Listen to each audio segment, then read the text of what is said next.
Local 18, network 18 और news 18 Hindi में आप सभी लोगों का बहुत बहुत स्वागत है। मैं गौहर। वैलेंटाइन डे बिल्कुल नजदीक है। कई लोग कई नए रिश्तों में आना चाहते हैं और पुराने रिश्तों से भागना चाहते हैं, मगर पुराने रिश्ते कहीं आप पर हावी ना हो जाएं और कई नए रिश्तों को वो खराब ना कर दें। उसी सब पे जानकारी के लिए आज हमारे साथ है सुप्रीम कोर्ट के एक नामी वकील विकास नागवान। विकास, पहले तो बहुत बहुत स्वागत है आपका और समय देने के लिए बहुत बहुत शुक्रिया। Thank you for inviting me. Vikas, मैं स्ट्रेट अवे आता हूँ। बहुत सारे क्वेश्चंस हैं, बहुत सारे सवाल हैं और लोग प्यार में जब पढ़ते हैं उसके बाद वो लीगलिटी में भी पढ़ जाते हैं और वो कोर्ट तक चले जाते हैं। तो उसी के लिए आज आपको यहाँ पे हमने मधु भी किया है। सो मैं पहले जानना चाहता हूँ कि लव कॉन्ट्रैक्ट हो रहे हैं, उसमें राइट्स दिए जा रहे हैं। मेल फीमेल को राइट दे रहा है, फीमेल मेल को राइट दे रही है, जो भी एक दूसरे से प्यार करते हैं। सो वो जो कॉन्ट्रैक्ट, लव कॉन्ट्रैक्ट बन रहे हैं, वो कहाँ तक वैलिड हैं और क्या वो किसी को ट्रबल में डाल सकते हैं? देखो, लव कॉन्ट्रैक्ट बनाए इसलिए जाते हैं ताकि कहीं ना कहीं लड़का खुद को सेफ रख सके, लड़की खुद को सेफ रख सके। But at the end of the day कोई भी कॉन्ट्रैक्ट या एग्रीमेंट हम करते हैं वो हमारे कानून से ऊपर नहीं होता है। तो अगर उनके बीच में कोई डिस्प्यूट हुआ कभी, तो एनीबडी कैन ऑलवेज से कि ये तो मुझसे जबरदस्ती लिखवाया गया था, ये मेरे पास मजबूरी थी लिखने की, सो एंड सो फोर्थ। बहुत सारे ऐसे एलिगेशन लग जाते हैं। तो कुछ हद तक तो ये सेफगार्ड करते हैं कि भाई आपने जो एग्रीमेंट है वो ठीक से किया हुआ था, आप अपनी मर्जी से रिलेशनशिप में गए। अब फॉर एग्जांपल जैसे भी उत्तराखंड के अंदर यूसीसी का कॉन्सेप्ट आ चुका है, साथ में उसमें लिव इन रिलेशनशिप को लेके भी लॉ आ गया है कि आपको लिव इन रिलेशनशिप जो है उसको रजिस्टर करवाना पड़ेगा। Same goes with all the other states वहां पे। लेकिन अभी तक भी लिव इन को लेके कोई नया लॉ नहीं आया है। तो इसकी वजह से सबसे बड़ा इशू इसी चीज का है कि आप रिलेशनशिप में जाते हो, बाद में आपको गुस्सा आता है, लड़ाई झगड़ा होता है, रिवेंज होती है, कई बार ग्रीड होती है कि पैसे भी निकालने हैं, तो कहीं ना कहीं फॉल्स एलिगेशन लगता है। तो it is kind of A safeguard. अगर आप कर लेते हो तो जीरो से कुछ ना कुछ इज ऑलवेज बेटर। लेकिन at the end of the day अगर आपके अगेंस्ट कोई एलिगेशन लग गई तो आपको इसको प्रूव करने के लिए जो आपकी कोर्ट की लेंदी प्रोसेस है, जो 7-8 साल का टाइम लगता है कोर्ट केस को खत्म होने में, वो तो आपको झेलना ही पड़ेगा, इररिस्पेक्टिव ऑफ द फैक्ट कि आपके लव कॉन्ट्रैक्ट है या नहीं है। उसकी लीगल बाइंडिंग है कुछ? वो लीगली माना जाता है क्या? वो किसी मैजिस्ट्रेट या जज से अप्रूव्ड होता है, उनके साइन होते हैं, उनसे कुछ अप्रूवेशन मिलती है आपको कॉन्ट्रैक्ट्स पे? नहीं, किसी भी इस तरह के जो आपका एग्रीमेंट या कॉन्ट्रैक्ट होता है लड़का लड़की के बीच में, उसके ऊपर कोई भी मैजिस्ट्रेट, एसडीएम, कोई भी इस पे साइन नहीं करता है। कोई इसको वेरीफाई करने के लिए राजी नहीं है। आपको करना क्या होता है कि आप किसी लोकल कोर्ट में जाएं, वहां उसको आप नोटराइज करवा सकते हो कि हमने दोनों ने अपने सामने जो है अपनी आपसी सहमति से ये एग्रीमेंट एग्जीक्यूट किया है। और नोटरिएट टेस्ट भी बोलते हैं, नोटरिएट टेस्ट बोलते हैं। और साथ में उसके अगर आपको कोई स्टैम्प पेपर लगाना तो उसका स्टैम्प पेपर लोग लगा देते हैं। But at the end of the day कोई भी गवर्नमेंट ऑफिशियल अपने ऊपर ये बात नहीं लेगा कि तुम्हारा जो एग्रीमेंट है मेरे सामने साइन हुआ था। नोटरी का काम भी सिर्फ इतना होता है कि सिग्नेचर उसके सामने हुआ है। उसकी ऑथेंटिसिटी, उसके अंदर लिखा है क्या नहीं लिखा हुआ है, आप उसको लीगली इन्फोर्स कर पाओगे नहीं कर पाओगे, वो नोटरी का काम नहीं है। क्योंकि विकास अभी वैलेंटाइंस डे आ रहा है और कई लोग नए रिश्ते में आएंगे, कई लोग नया रिश्ता शुरू करेंगे, पुराने रिश्ते होंगे उनको छोड़ेंगे, तो लोगों का प्रपोजल जो है वो डिनाई भी होगा। हाँ, बैड ब्रेकअप की टर्म जो है वो अभी बहुत ज्यादा जो है चर्चा में है। तो क्या बैड ब्रेकअप की वजह से आप किसी लीगल इशू में फंस सकते हैं? बिल्कुल 100% ऐसा होता है कि अगर मान लीजिए जितना प्यार होता है जब आपका ब्रेकअप होगा तो उतना ज्यादा गुस्सा भी आएगा। और इस सिचुएशन में कई बार because of the heat of the moment, या कई बार लगता है कि लड़की बोलती है कि भाई इस लड़के को मैं ऐसे कैसे जाने दूं, जिसने मेरे साथ गलत किया है। गलत तो देखो कोई भी कर सकता है। फिर उसके बाद वो जाके पुलिस के पास ये बोलती है कि इसने मुझे शादी का झूठा प्रॉमिस किया था। और वहां से आपका सेक्शन 69, जो पहले सेक्शन 376 होता था, अभी नए कानून में सेक्शन 69 आ गया है, उसमें एफआईआर होती है जिसमें 10 साल तक की जेल है।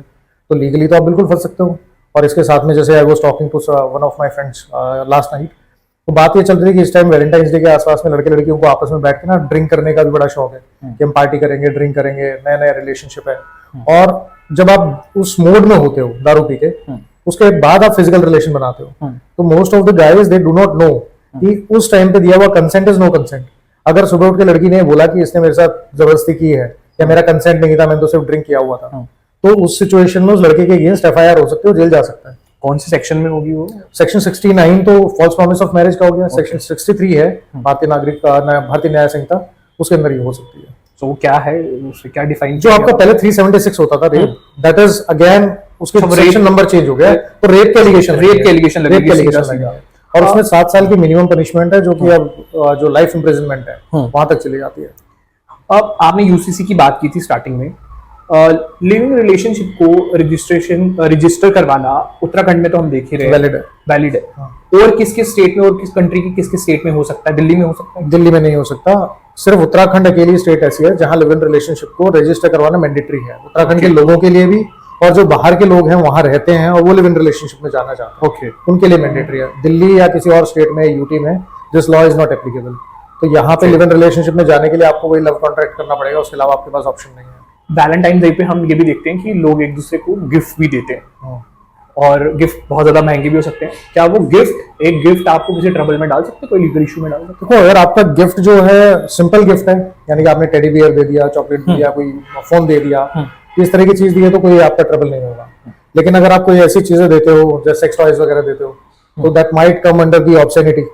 ओके, तो उसमें आपके अगेंस्ट कुछ भी हो सकता है। बट अभी हम देखते हैं कि बहुत सारे ऐसे एप्स हैं, ऑनलाइन प्लेटफॉर्म्स हैं जो सीधा सीधा ये चीजें सेल करते हैं। सो उनके ऊपर भी कोई चेक है या वो ऐसे ही सेल कर रहे हैं? वो जो सेल कर रहे हैं इसके ऊपर, वो ये बोल के सेल नहीं कर रहे हैं कि these are sex toys. Okay, वो ये बोल के सेल करते हैं कि दीज आर मसाजर्स। ओके, तो there is a lacuna. Okay, क्योंकि हमारे लॉ में ना इन दोनों के बीच में जो डेफिनेशन है, डिस्टिंग्विश करना था, जो डिफरेंस देना था, वो नहीं है। इसी वजह से वो बेच पा रहे हैं। They are just giving it as a pleasure toy और मसाजर।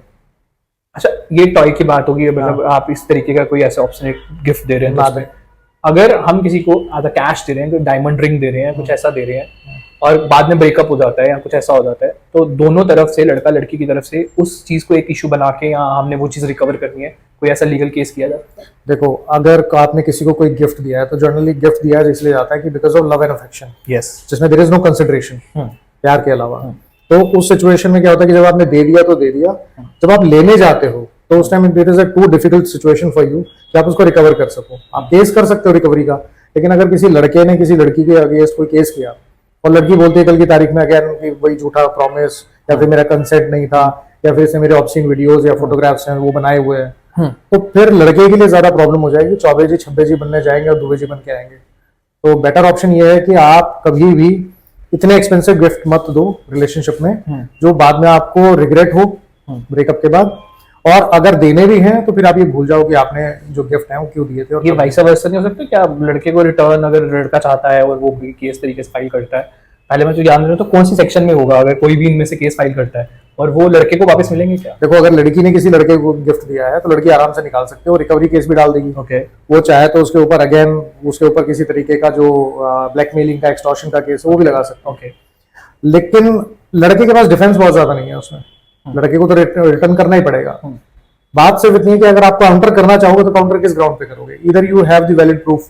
आपने किसी को मोबाइल फोन दे दिया, बिल किसके नाम पे है, पेमेंट किसने की थी, कब की थी, क्यों की थी, उसके बाद में कितने दिन यूज किया गया है, और जब आप वापस लेने जाते हो तो क्या सिर्फ रिकवरी का केस फाइल हुआ कि पुलिस कंप्लेंट भी हुई है? समटाइम्स लड़कियां ये भी बोल सकती हैं कि भाई मैंने तो सिर्फ उसको यूज करने के लिए दिया था, now he does not want to give it back and that is breach of trust. तो उसमें 3 साल तक की जेल है, क्रिमिनल ब्रीच ऑफ ट्रस्ट के साथ। अगर ये लड़का नहीं कर सकता? लड़का कर सकता है, लेकिन लड़की के पास इतने हथियार हैं झूठे केस डालने के जिसमें सजा 7 साल और से ज्यादा है। ओके, तो इट इज कि अगर आप लड़ने जाओगे तो अपने से ताकतवर से कैसे छीनोगे? लॉ ने उनको एम्पावर किया वो इस चीज के लिए। आप कमजोर से ले सकते हो, अपने बराबर वाले से ले सकते हो। ओके, लेकिन जब उसके पास काउंटर करने के लिए इतनी सारी चीजें हैं तो आप अपनी जान बचाओगे या अपनी गिफ्ट वापस मांगोगे? एक बहुत सेंसिटिव चीज है इस समय, जिसे लोग मजाक भी बनाते हैं, बट वो ज्यादा ट्रबल में जा सकती है एज पर माई नॉलेज। मगर मैं उस पर आपका एक व्यू चाहता हूँ, लीगलिटी। माइनर कपल्स जो जेंजीज हैं हमारे, जो अभी स्कूल डेज में है, अगर वो एक रिलेशनशिप डेवलप कर रहे हैं, ठीक है, obviously they are not above 18, ठीक है, और वो रिलेशनशिप डेवलप कर रहे हैं और वो किसी फिजिकलिटी में इन्वॉल्व होते हैं या किसी इस तरीके के रिलेशनशिप में इन्वॉल्व होते हैं, तो क्या वो किसी के लिए ट्रबल बन सकता है? उन दोनों में से किसी के लिए भी, लड़का? 100%। क्योंकि हमारे पास कानून सिर्फ भारतीय न्याय संहिता नहीं है, पॉक्सो एक्ट भी है, जो कहता है कि माइनर की डेफिनेशन है कि कोई भी 18 साल से अगर छोटा है, ओके, तो वो माइनर है। और उसके साथ अगर किसी भी तरीके का कोई सेक्सुअल एक्ट या सेक्सुअल एक्टिविटी होती है तो जो भी करता है उसके अगेंस्ट पॉक्सो एक्ट के प्रोविजन लग सकते हैं, जिसमें जो सजा है वो बहुत स्ट्रिंजेंट है, जो लाइफ इंप्रिजनमेंट तक चली जाती है, उम्र कैद तक की सजा है उसके अंदर। तो ये दोनों पे एप्लीकेबल होगा या फिर एक ही पे? फॉर एग्जांपल दोनों जो बच्चे हैं वो सेम एज के हैं, ठीक है, तो अब ये दोनों पे एप्लीकेबल होगा लॉ या किसी एक पे? तो जर्नली होना तो दोनों पे चाहिए। अगर लड़की किसी लड़के के साथ कर रही है कोई ऐसी चीज, या लड़का लड़की के साथ कर रहा है, लेकिन प्रैक्टिकली हमारे साथ सिचुएशन क्या होता है कि जो एफआईआर हो जनरली लड़के के अगेंस्ट एफआईआर रजिस्टर होती है। हाँ, अगर कोई मेजर है और उसकी गर्लफ्रेंड या उसका बॉयफ्रेंड जो है वो माइनर है, तो जो मेजर होगा उसके अगेंस्ट होगा, बी इट मेल और फीमेल। ऐसे ही इंसाइटफुल इंटरव्यूज के लिए देखते रहे local 18 network 18 news 18 signing off.